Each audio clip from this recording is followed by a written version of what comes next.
Hey guys, welcome along to my new video on the ultimate guide to building Teemo Shrooms that literally blow your enemies up and dominate in your games.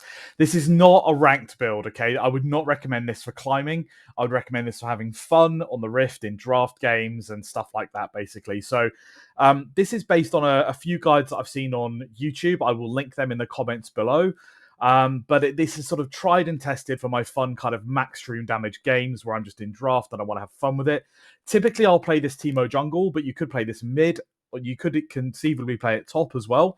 So let's get straight into it. So the first thing we have to look at is runes. And the biggest question we have to ask ourselves is, in this matchup, is it likely that I'm going to be able to get loads of Dark Harvest stacks?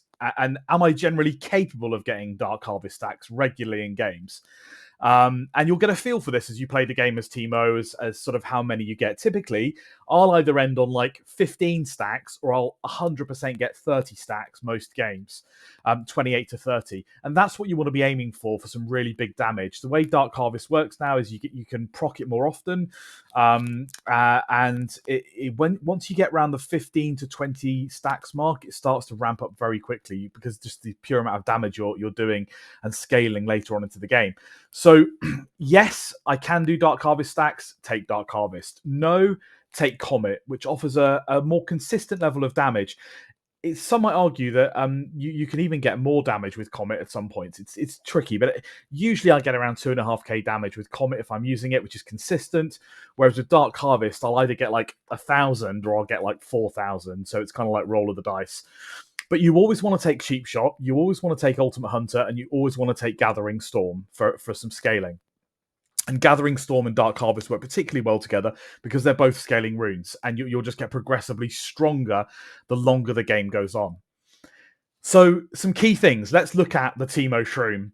So, the Teemo Shroom, you throw it on the floor, you can bounce them. So, if you throw another Shroom onto a Shroom that's already placed, it will bounce to a location in the path that you're firing the Shroom from.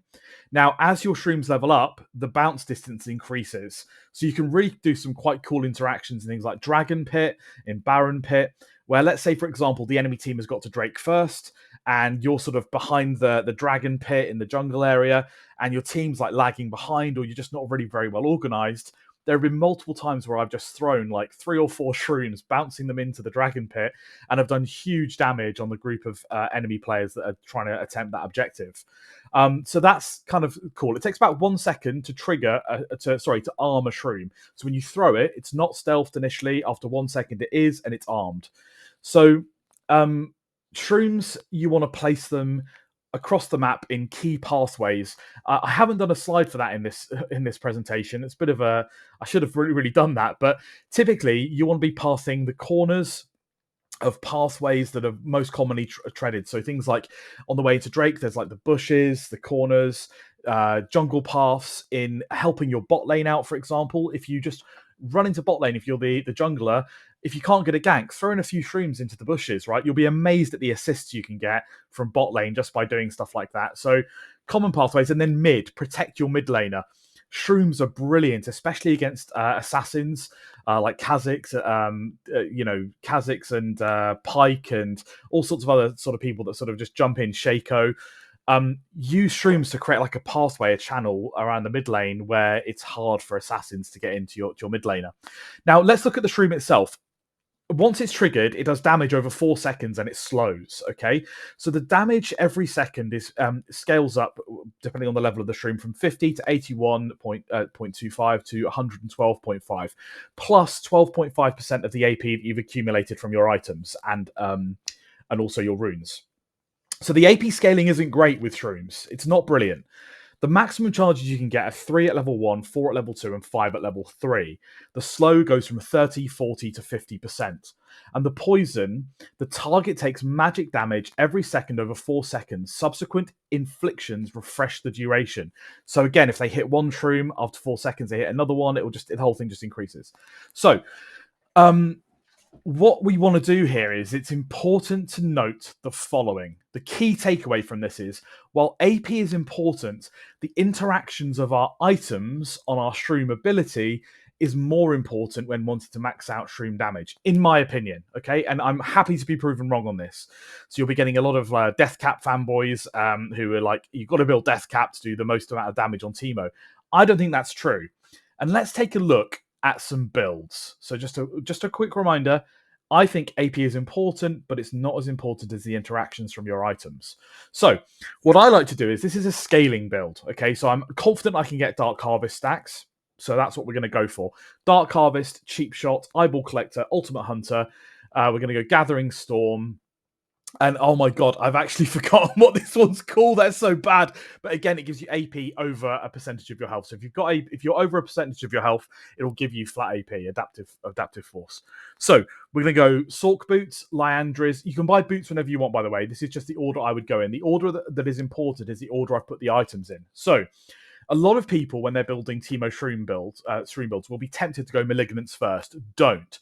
All Malignance does is allows you to get more shrooms out quicker during the game. And when they hit the shroom, it shreds their magic resists and does a bit more damage around them on the floor, basically. It leaves like a pool on the floor that causes more issues for them.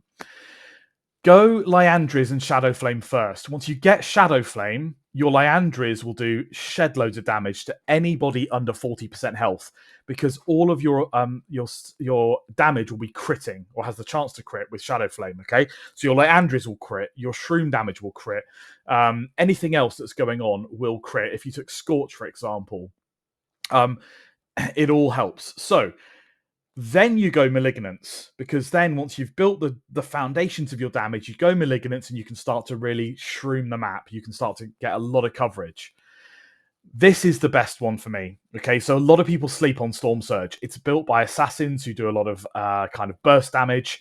They want to kill their target. So you're thinking like basically mage assassins like Diana, stuff like that.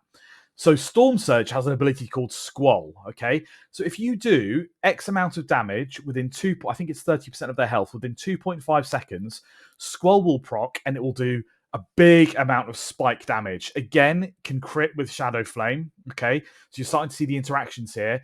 And if they would have died, and they died before Squall procs, you get a bit of gold in your pocket. So it's what's not to like. The downside to Storm Surge is it has a long cooldown for the proc ability. Okay, so this has a long cooldown. But the amount of times I've triggered Squall on like a squishy champion and they're like living on a third health or like a quarter health after hitting your shroom, Squall procs, they die. It's the most fun interaction, honestly, with Teemo Shrooms that I can see. The only seconded only by Shadow Flame when they're below 40% health or whatever health it is for Shadow Flame to work, and their health just chunks down because everything is critting. I then go Void Staff because, especially if I'm into tanks, for example, or anybody with magic resist, and even against squishies with Void Staff, it's taking away 40% of their base magic resist. So it's just the Shroom is just hitting really hard. And then if I'm able to, I'd get Death Cap. Okay, so Death Cap last. So Gathering Storm, we're getting a lot of AP from that.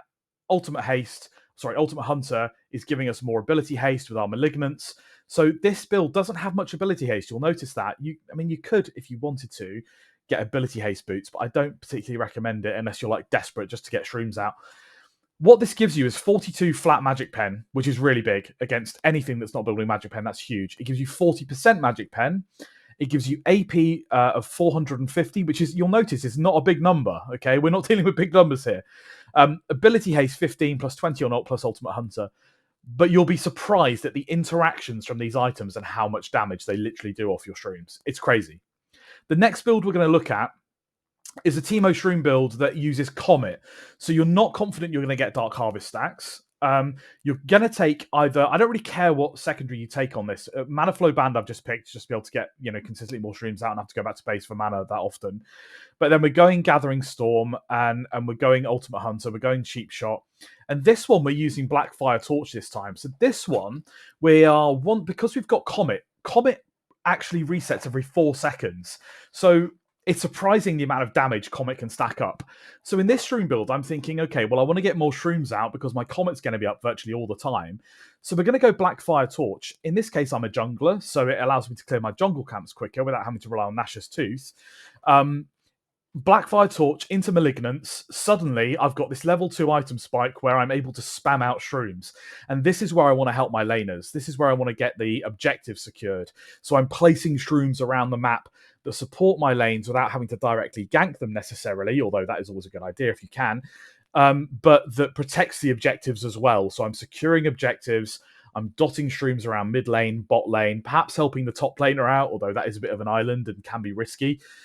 Then I'm going into Leandris and Shadow Flame, and suddenly at that 4-item spike, your Shrooms are really hitting hard. Now they're burning, especially to squishies in this build. It's burning hard. And then you go Storm Surge.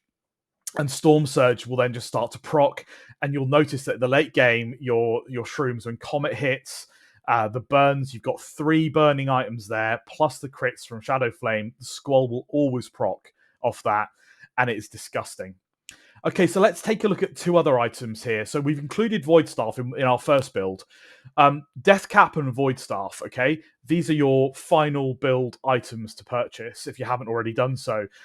Don't get Death Cap early, get it last, okay? Because you get the most amount of value out of it. You'll get 30% increase in your AP from all your other items, which is great, and everything else that's going on. You get a big spike there of increased damage. And then Void Staff, if you've gone for like this build and you don't have a Void Staff and they start to build tanks, well, great, you've got Liandris, so that ticks a big box against tanks. But then you need Void Staff to increase your magic penetration, because all you've got is the magic pen, the flat magic pen from your boots, from your Shadow Flame, and from your Storm Surge. So Death Cap and Void Staff last. I promise you, try these builds, okay?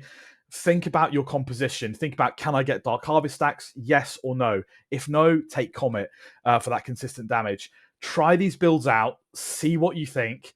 Comment below your results, because I want to hear them. And I just want to say a massive thank you for watching. If you'd like this kind of content and you'd like to see more of it, please subscribe. I upload very regularly, literally 2-3 times a day sometimes, as well as shorts. I experiment with different builds, these included. I've also done a thing on Hex Deck Alternator builds, which is really good fun, and I'll perhaps do a video like this on that as well. But yeah, if you like this kind of video, thank you for watching. Please subscribe. I'll love you forever, and I'll see you in the next one.